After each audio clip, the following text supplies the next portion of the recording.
नमस्कार दोस्तों, मैं Premchandra. Welcome to my YouTube channel pre exam training.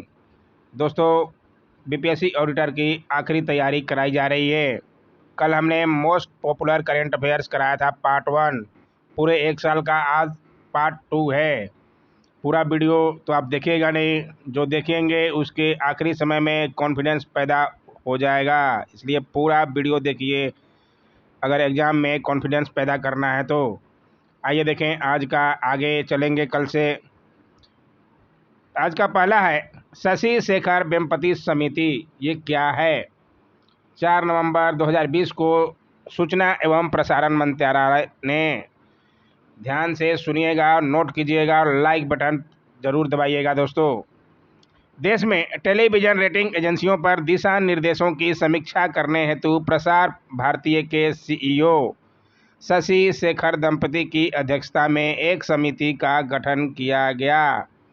ध्यान से समझिएगा, कौन थे सीईओ शशि शेखर दंपति प्रसार भारती के? समिति सूचना एवं प्रसारण मंत्रालय द्वारा वर्ष 2014 में अधिसूचित भारत में टेलीविज़न रेटिंग एजेंसियों पर दिशा निर्देश की समीक्षा करेगी। इसके लिए किया गया है 4 नवंबर 2020 को सूचना एवं प्रसारण मंत्रालय के द्वारा। ध्यान रखिएगा, कौन सी समिति है? शशि शेखर वेम्पति समिति। आइए देखें आगे कौन कौन सी समितियां हैं। जी किशन रेड्डी समिति, ये किस लिए बनाई गई है?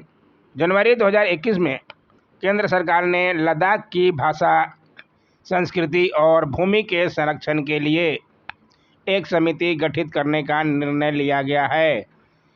केंद्रीय गृह राज्य मंत्री जी किशन रेड्डी, गृह राज्य मंत्री कौन है? जी किशन रेड्डी को इस समिति का अध्यक्ष बनाया गया है।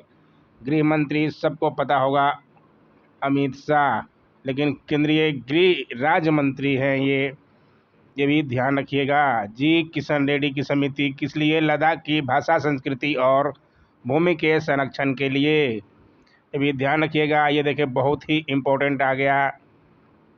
नेताजी सुभाष चंद्र बोस की 125वीं जयंती मनाने के परिप्रेक्ष्य में एक उच्च स्तरीय समिति बैठित हुई। पूरा बात देखेंगे। नेताजी सुभाष चंद्र बोस की 125वीं जयंती मनाई गई, बहुत ही इम्पोर्टेंट है, ध्यान से देखिएगा, नोट करते हुए चलिएगा। 8 जनवरी 2021 को केंद्र सरकार द्वारा नेताजी सुभाष चंद्र बोस की 125वीं जयंती मनाने के परिप्रेक्ष्य में प्रधानमंत्री नरेंद्र मोदी की अध्यक्षता में एक उच्च स्तरीय समिति का गठन किया गया। समिति के सदस्यों में प्रमुख केंद्रीय मंत्री, प्रतिष्ठित नागरिक, इतिहासकार, लेखक, विशेषज्ञ, नेताजी सुभाष चंद्र बोस के पारिवारिक सदस्य और साथ ही आज़ाद हिंद फौज आईएनए से जुड़े प्रतिष्ठित गणमान्य शामिल किए गए। जिससे संबंध था सुभाष चंद्र बोस जी का, उस सबको शामिल किया गया। केंद्रीय संस्कृति मंत्रालय द्वारा नेताजी सुभाष चंद्र बोस के जन्म दिवस को प्रतिवर्ष पराक्रम दिवस के रूप में मनाए जाने की घोषणा की गई है। जरूर नोट कीजिएगा ये लाइन, पराक्रम दिवस किसके जन्मदिन पर मनाया जाता है? जरूर ध्यान रखिएगा, सुभाष चंद्र बोस। नोट करते हुए चलिएगा, फायदा होगा आपको। छठा भारत अंतर्राष्ट्रीय विज्ञान महोत्सव 2020 कहाँ संपन्न हुआ? 22 से 25 दिसंबर 2020 के दौरान छठा भारत अंतर्राष्ट्रीय विज्ञान महोत्सव 2020, ध्यान रखिएगा, यह छठा पार्ट था उसका, वीडियो कॉन्फ्रेंस के माध्यम से संपन्न हुआ। यह महोत्सव विज्ञान एवं प्रौद्योगिकी मंत्रालय, पृथ्वी विज्ञान मंत्रालय और विज्ञान भारती द्वारा संयुक्त रूप से आयोजित एक वार्षिक कार्यक्रम है। ध्यान जरूर रखिएगा, किसके किसके द्वारा ये आयोजित किया जाता है, इसलिए छठा है, ये भी ध्यान रखिएगा। भारत अंतर्राष्ट्रीय विज्ञान महोत्सव का कौन सा भाग था? आइए देखें आगे। दिल्ली पुस्तक मेला, क्या है दिल्ली पुस्तक मेला 2020? 30 से 31 अक्टूबर 2020 के दौरान नई दिल्ली के प्रगति मैदान में दिल्ली का वार्षिक मेला जो लगता है, ये 26वां था। पुस्तक मेला संपन्न हुआ, 26वां था, जरूर ध्यान रखिएगा। भारतीय प्रकाशक संघ, फेडरेशन ऑफ इंडियन पब्लिशर्स द्वारा इस वार्षिक मेले का आयोजन 1995 से शुरू किया गया था। इसलिए ध्यान जरूर रखिएगा। ये 26वां था और शुरुआत कब हुई थी? 1995 से।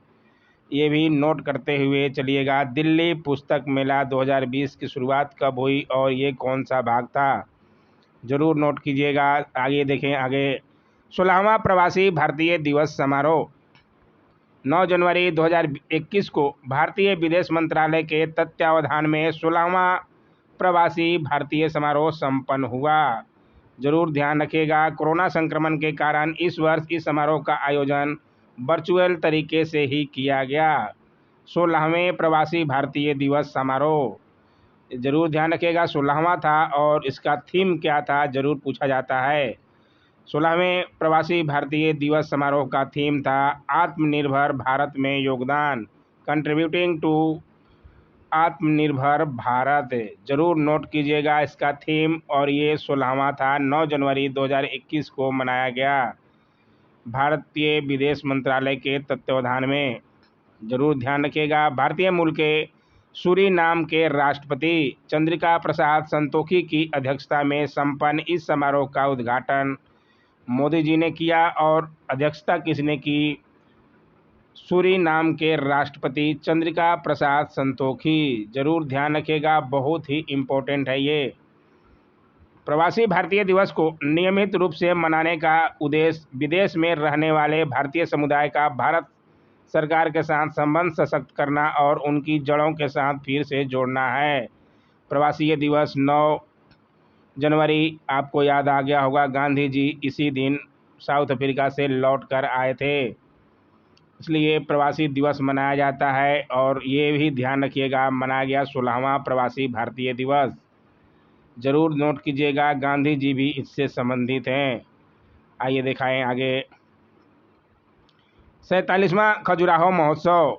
खजुराहो महोत्सव ये क्या है जिसका 47वां मनाया गया?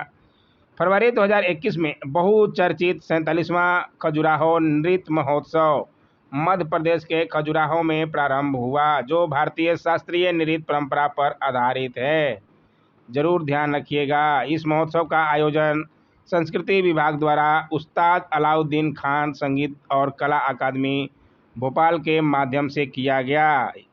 यह महोत्सव प्रत्येक वर्ष छतरपुर जिले में स्थित खजुराहो के शानदार शहर में आयोजित किया जाता है। महोत्सव में कलाकार ऐतिहासिक स्मारकों की पृष्ठभूमि में अपना प्रदर्शन करते हैं। खजुराहो में बहुत सी नृत्यांगनाओं की मूर्तियां लगी हुई है। ध्यान रखिएगा, बहुत ही अच्छा जगह है। आइए देखें अगला क्या है। भारत पर्व। भारत पर्व 2021 क्या है? जरूर जानिए। गणतंत्र दिवस 2021 के आयोजन के तहत भारत सरकार द्वारा दिल्ली के लाल किले पर 26 से 31 जनवरी 2021 के दौरान भारत पर्व का आयोजन किया गया। बहुत ही ज़्यादा इम्पोर्टेंट है। 26 जनवरी पे सवाल बनता ही है, कौन मुख्य अतिथि? इस बार तो कोई नहीं आए थे, जो वर्चुअल तरीके से ही मनाया गया। इस गणतंत्र दिवस 2021 के आयोजन के तहत भारत सरकार द्वारा दिल्ली के लाल किले पर 26 से 31 जनवरी 2021 के दौरान भारत पर्व का आयोजन किया गया, जो वर्चुअल तरीके से ही 2 बार हो गया ऐलान। इस आयोजन का मुख्य उद्देश्य एक भारत श्रेष्ठ भारत के विचार को लोकप्रिय बनाने के तहत देशभक्ति की भावना को जागृत करना है। जरूर ध्यान रखिए, इसका उद्देश्य क्या था? एक भारत श्रेष्ठ भारत। जरूर पूछने की संभावना है। तृतीय वर्चुअल मंडल देखो अपना देश, स्टैचू ऑफ यूनिटी और अतुल्य भारत इस वर्ष के भारत पर्व के आकर्षक थे। इन्हें भी जरूर ध्यान रखिए, इस लाइन को भी। वर्चुअल मंडप में देखो अपना देश, स्टैचू ऑफ यूनिटी और अतुल्य भारत इस वर्ष के भारत पर्व के आकर्षक थे। और उद्देश्य क्या था? एक भारत श्रेष्ठ भारत। जरूर ध्यान रखिएगा, एग्जाम में ऐसे ही सब पूछे जाते हैं। 24वां राष्ट्रीय युवा महोत्सव, इसे भी आइए जान लेते हैं क्या है ये। 12 से 16 जनवरी 2021 के दौरान 24वां राष्ट्रीय युवा महोत्सव संपन्न हुआ। वर्ष 2021 के इस महोत्सव के अधिकांश कार्यक्रम वर्चुअल तरीके से ही मनाया गया। केंद्र सरकार के खेल एवं युवा मंत्रालय द्वारा यह आयोजन किया गया। इस वर्ष राष्ट्रीय युवा महोत्सव का थीम था युवा, ध्यान रखिएगा YUVAAH युवा उत्सव एक नए भारत का उत्साह नए भारत का जरूर ध्यान रखिएगा। इसका थीम राष्ट्रीय युवा महोत्सव का थीम क्या है? 24वें राष्ट्रीय युवा महोत्सव और 23वें का राष्ट्रीय महोत्सव का थीम था फिट यूथ फिट इंडिया। इसे भी जरूर ध्यान रखिए, कोई भी पूछ सकता है। राष्ट्रीय युवा महोत्सव का आयोजन प्रति वर्ष किस लिए मनाया जाता है? स्वामी विवेकानंद की जयंती 12 जनवरी को राष्ट्रीय युवा दिवस के अवसर पर किया जाता है। जरूर ध्यान रखिएगा, बहुत ही इम्पोर्टेंट है स्वामी विवेकानंद। भारत में स्वामी विवेकानंद के जन्म दिवस 12 जनवरी को 1985 से राष्ट्रीय युवा दिवस के रूप में मनाया जाता है। पहला राष्ट्रीय युवा महोत्सव 1995 में भोपाल में आयोजित किया गया था। 1985 से राष्ट्रीय युवा दिवस मनाया जाता है, लेकिन जब पहला मनाया गया 10 साल बाद 1995 में भोपाल में आयोजित हुआ। उसके अनुसार ये 24वां था। जरूर ध्यान रखिए, 24वां ये था राष्ट्रीय युवा महोत्सव। किसके उपलक्ष्य में मनाया जाता है? किसके जन्मदिन पर? स्वामी विवेकानंद के। जरूर से जरूर नोट कर लीजिएगा। आइए देखें आगे। भारत का 51वां अंतर्राष्ट्रीय फिल्म महोत्सव क्या है? ये कब हुआ? 16 से 24 जनवरी 2021 के दौरान गोवा के पणजी में भारत का 51वां अंतर्राष्ट्रीय फिल्म महोत्सव IFFI यानी international film festival of India hybrid तरीके से संपन्न हुआ। यह लगातार 17वीं वर्ष था जब इस चर्चित वार्षिक महोत्सव का आयोजन गोवा के पणजी में किया गया। हमेशा ये अधिकतर गोवा में ही होता है, 17 बार हो चुका है। जरूर ध्यान रखिएगा। थॉमस विंटरबर्ग द्वारा निर्देशित फिल्म अनदर राउंड 51वें अंतर्राष्ट्रीय फिल्म महोत्सव की उद्घाटन फिल्म थी तथा जापानी निर्देशक कियोशी कुरोसावा द्वारा निर्देशित film wife of A spy समापन फिल्म थी। शुरुआत किससे हुआ और अंत किस फिल्म से हुआ? जरूर ध्यान रखिएगा। और बांग्लादेश इस वर्ष इस समारोह का फोकस राष्ट्र था, कंट्री इन फोकस। जरूर ध्यान रखिएगा, ये 51 फिल्म फेस्टिवल का बारे में है। कौन सी फिल्म से शुरुआत हुई, कौन से अंत हुआ, जरूर ध्यान रखिएगा। डायरेक्टर का नाम भी। आइए दिखाएं आगे। सूरजकुंड क्राफ्ट मेला क्या है? 1 से 17 फरवरी 2021 के दौरान फरीदाबाद में हरियाणा का प्रसिद्ध 35वां 35 सूरजकुंड अंतर्राष्ट्रीय क्राफ्ट मेला प्रस्तावित था। जरूर ध्यान रखिएगा, ये 35वां था, परंतु कोरोना संक्रमण के कारण आयोजकों ने इसे स्थगित कर दिया। इस मेले का पहला आयोजन 1987 ईस्वी में हुआ था। ये भी ध्यान रखिएगा, पहला कब हुआ था और ये कौन सा था? 35वां। वर्ष 2013 में इसे अंतर्राष्ट्रीय मेले का रूप दिया गया था, इसलिए सूरजकुंड क्राफ्ट मेला अंतर्राष्ट्रीय मेला का रूप दिया गया था 2013 में। जरूर ध्यान रखिएगा, ये इस साल नहीं हुआ। फरीदाबाद में हरियाणा में होता है ये। आइए दिखाएं आगे, बहुत इम्पोर्टेंट आ गया। चौरी चौरा कांड का शताब्दी वर्ष आ गया।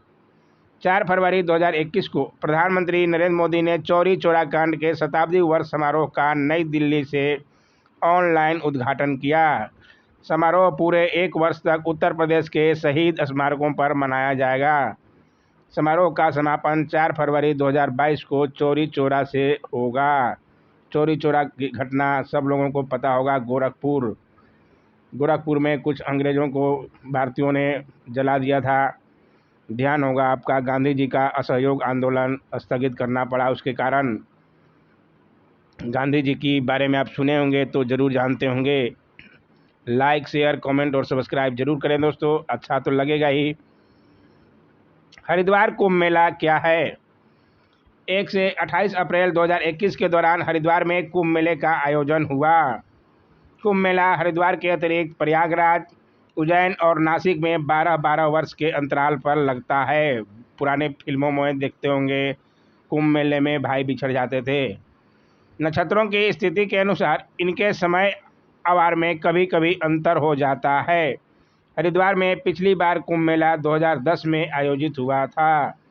इस बीच 2016 में अर्ध कुंभ भी यहां आयोजित हुआ था, ये भी जरूर ध्यान रखिएगा। आगे दिखाएं, आगे टीका उत्सव।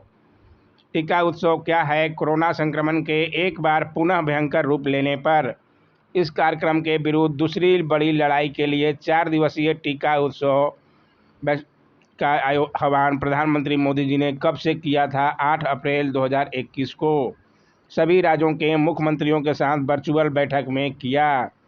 इसके तहत 11 अप्रैल, डेट जरूर ध्यान रखिएगा, 11 अप्रैल ज्योतिबा फूले के जन्म दिवस से 14 अप्रैल बाबा साहब अम्बेडकर के जन्म दिवस तक, दोनों का डेट जरूर ध्यान रखिएगा। जन्मदिन ज्योतिबा फूले का 11 अप्रैल और बाबा साहब अम्बेडकर का 14 अप्रैल तक 4 दिन तक विशेष अभियान चलाकर अधिकतम पात्र लोगों का टीकाकरण किया गया था। बहुत ही इम्पोर्टेंट है।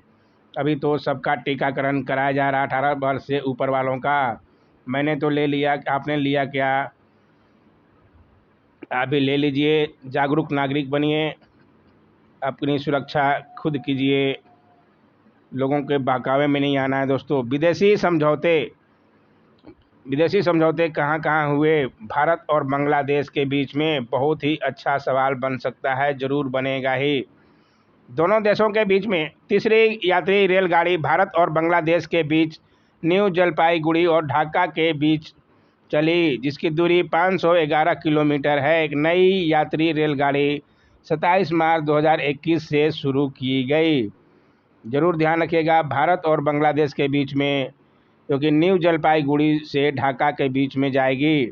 27 मार्च 2021 से शुरू की गई 10 बोगियों वाली इस रेलगाड़ी को मिताली एक्सप्रेस नाम दिया गया है। मिताली अपनी भारतीय वुमेन क्रिकेट की कप्तान रह चुकी, उनका नाम से आपको ध्यान आ जाएगा, मिताली एक्सप्रेस नाम दिया गया है। भारत और बांग्लादेश के बीच परिचालित 2 अन्य यात्री रेलगाड़ियां हैं। कौन कौन सी हैं? मैत्री एक्सप्रेस, जो कि कोलकाता से ढाका जाती है, तथा बंधन एक्सप्रेस कोलकाता से खुलना जाती है। ये भी ध्यान रखिएगा, बांग्लादेश में खुलना और ढाका में जाती है मैत्री एक्सप्रेस और बंधन एक्सप्रेस। तीसरा रेलगाड़ी जो कि न्यू जलपाईगुड़ी से ढाका के बीच में जाएगी, मिताली एक्सप्रेस नाम दिया गया है। आइए दिखाएं आगे, बांग्लादेश से ही क्या हुआ था। फेनी नदी पर मैत्री सेतु बनाया गया है, बहुत बार बताया गया है, फिर भी आप यहाँ विस्तृत में जान लीजिए।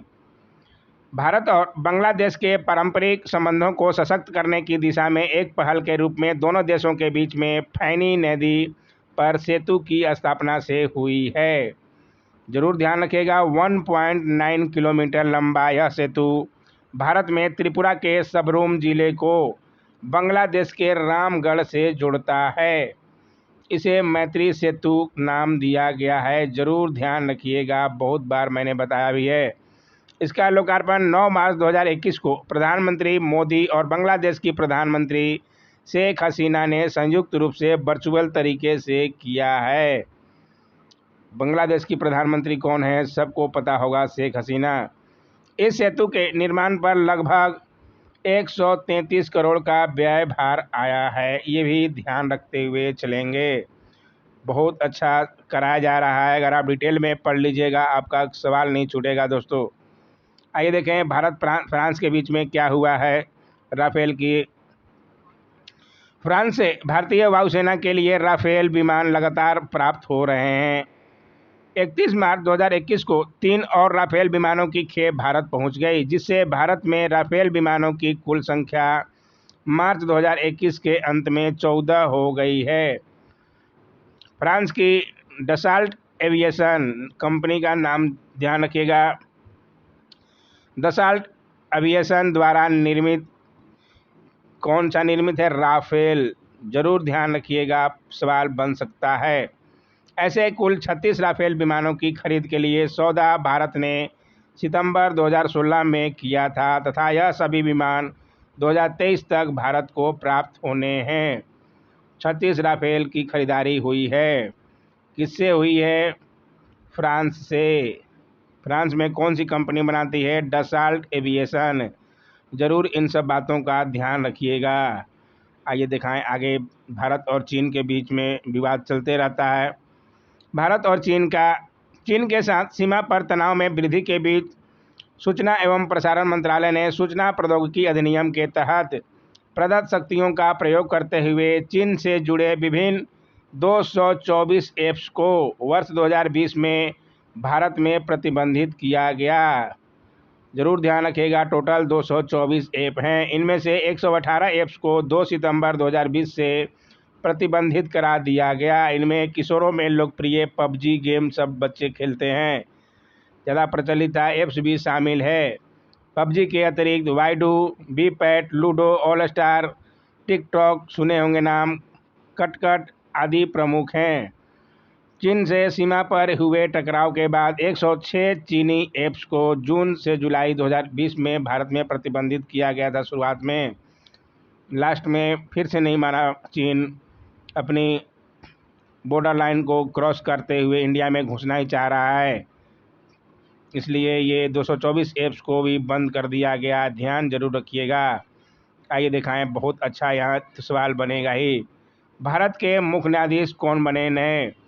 24 अप्रैल 2021 को सर्वोच्च न्यायालय के वरिष्ठतम न्यायाधीश न्यायमूर्ति NV वेंकटरमन्ना ने देश के 48वें मुख्य न्यायाधीश के रूप में पद एवं गोपनीयता की शपथ ग्रहण की। बहुत बार बताया गया है। इस पद पर न्यायमूर्ति SK बोबड़े, जो 23 अप्रैल 2021 को सेवानिवृत्त हुए, का स्थान उन्होंने लिया है। दोनों का नाम जरूर ध्यान रखना है, किसकी जगह लिए हैं इसका भी, और कौन बने हैं ये भी, दोनों नाम इम्पोर्टेंट है आपके एग्जाम के लिए। इस पद पर इनको नियुक्ति की घोषणा मार्च 2021 में ही कर दी गई थी, जिसे राष्ट्रपति का अनुमोदन 6 अप्रैल 2021 को प्राप्त हो गया था। उनका कार्यकाल 26 अगस्त 2022 तक रहेगा। ये भी जरूर ध्यान रखिएगा, तभी आप कुछ कर पाएंगे।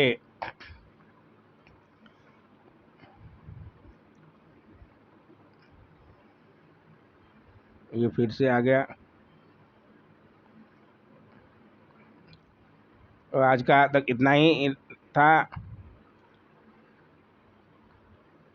चलिए, आज का वीडियो कैसा लगा जरूर बताइएगा। अगले चाहे DRDO, इसरो के जो भी अंतरिक्ष अनुसंधान हुए हैं उसके बारे में डिटेल कल कराया जाएगा। इसलिए आज का वीडियो कैसा लगा जरूर बताइएगा। Don't forget to like, share, comment and subscribe my YouTube channel. Thanks for watching my YouTube channel.